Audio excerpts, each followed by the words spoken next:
Every month நமக்கு வந்து ஒரு 20 days 22 days கொடுத்துருவார். 22 days வந்து அதுக்கப்புறமா அவருக்கு வந்து ஒரு கிட்டத்தட்ட ஒரு 10 நாள் வந்து பிரேக். அந்த 10 நாள் வந்து அவர் மற்ற வேலைகள் பார்க்கறதும், அந்த 10 நாள் வந்து நான் வந்து அடுத்த ஸ்கெடியூலில் எடுக்க போகிற சீன்ஸ் எல்லாத்தையுமே வந்து முன்னாடி வாங்கிடுவேன். வாங்கிட்டு அந்த சீன்ஸ் எல்லாத்தையும் ப்ரிப்பேர் பண்ணுவேன். படித்து கிடிச்சு அது வந்து கிட்டத்தட்ட பைஹார்ட் பண்ணி அந்த மாடுலேஷனோட வந்து பண்ணுவார். திடீர்னு வந்து நம்ம கிட்ட ஒரு பேசுவார். நான் இது இப்படி நான் யோசிச்சேன், என்ன வெங்கட் அப்படின்னு தான் கூப்பிடுவார். வெங்கட், நான் இது இப்படி ஒன்று யோசிச்சிருக்கேன், இப்படி பண்ணலாமான்னு பாரு.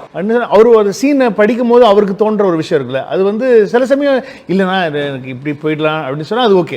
அவர் சொல்கிறது சில சமயம் சூப்பராக இருந்துச்சுன்னா ஓகே நான் சூப்பராக இருக்கேன் அப்படின்னு சொல்லிட்டு நான் வந்து அதை மாற்றிடுவேன்.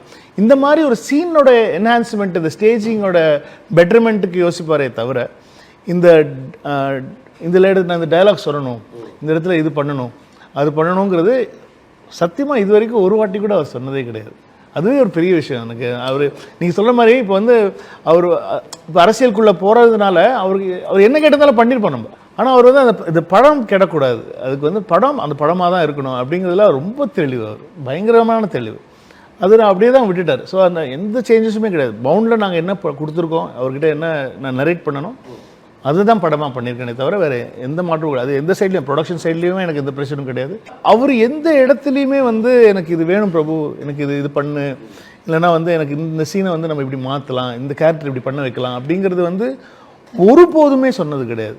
நான் ஃபஸ்ட்டு என்ன கதை அவர்கிட்ட சொன்னனும் அதில் தான் அவர் தெளிவாக இருந்தார். அதில் தெளிவாக இருக்கார் அவர் வந்து. அதில் எந்த மாற்றம் அவர்கிட்ட இருக்கிற சூப்பர் மேட்டர் என்னென்னா வந்து ஒன்ஸ் அவர் ஓகே பண்ணிட்டாரு, அந்த கதையை ஓகே பண்ணிட்டாருன்னா அவ்வளோதான். அதுக்கப்புறமா நோ லுக்கிங் பேக். அதில் வந்து அவர் தெளிவாக இருக்கார். அவர்கிட்ட என்னென்னா வந்து அவர் ப்ரிப்பேர்ஸ் அ லாட். அவர் பயங்கர ஹோம்ஒர்க் பண்ணுவாங்க, நிறைய ரிஹர்ஸ் பண்ணிப்பாங்க, அவங்க நிறைய ப்ராக்டிஸ் பண்ணுவாங்க.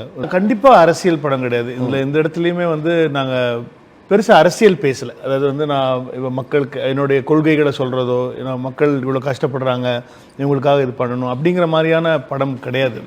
இது முற்றிலும் ஒரு பக்கா பொழுதுபோக்கான ஒரு ஒரு ஃபில்மாக தான் பண்ணியிருக்கோம். இது விஜய் சாரும் என்கிட்ட எதுவுமே கேட்டதில்லை, இது வேணும்டா இது மாதிரி இதோட பண்ணிக்கலாம் அப்படிங்கிற மாதிரி. அவருக்கு என்ன கதை சொன்னோமோ அதுதான் எடுத்திருக்கேன். இதுக்குள்ளே இப்போ என்ன வந்து இப்போ நான் படம் ஆரம்பித்ததுக்கு அப்புறமா தான் வந்து ஷூட்டிங்லேருந்து தான் அவர் வந்து கட்சியை அனௌன்ஸ் பண்ணார். ஷூட்டிங்கில் இருந்தார் அன்னைக்கு, அங்கே இருந்தால் இருக்கப்போ தான் இது கட்சியை அனௌன்ஸ் பண்ணார். ஷூட்டிங்கில் இருக்கும்போது தான் அனௌன்ஸ் பண்ணார். பட் ஆனால் முதலே அரசியல் புரசலாக தெரியும் அவர் பாலிடிக்ஸ் வராங்கிறது. எங்களுக்கு எல்லாருக்குமே அரசியல் புரசலாக தெரியும். சும்மா நான் ஒரு சின்னதாக எங்களுக்குள்ள அவருக்கு சீனில் கிடையாது, நான் வந்து ஒரு சின்னதாக பிரேம்ஜி சீனை வச்சு சும்மா ஒரு சின்ன ஃபன் ஒன்று பண்ணியிருப்பேன் நான். அது அவ்வளோதான். நான் சும்மா ஒரு அரசியல் பிரவேசத்தை பற்றி ஒரு சின்னதாக ஒரு கமெண்ட் ஒன்று சொல்லியிருப்பேன் படத்தில்.